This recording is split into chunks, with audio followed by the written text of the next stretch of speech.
Hello friend, তোমরা সবাই কেমন আছো? আশা করি তোমরা সবাই ভালো আছো।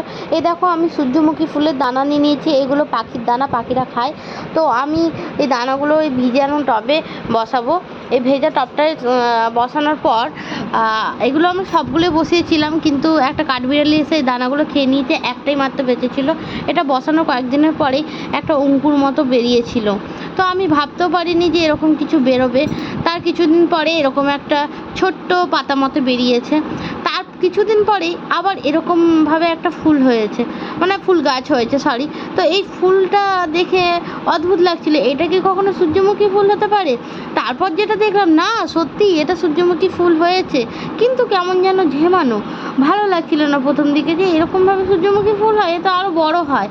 তো পরের দিন যখন ওই সূর্যমুখী ফুলটা আরও রোদ পেলো, বেলা যত বাড়তে থাকলো, সূর্যমুখী ফুলটা তত বড় হয়ে গেল, তত সুন্দর দেখতে হয়ে গেল।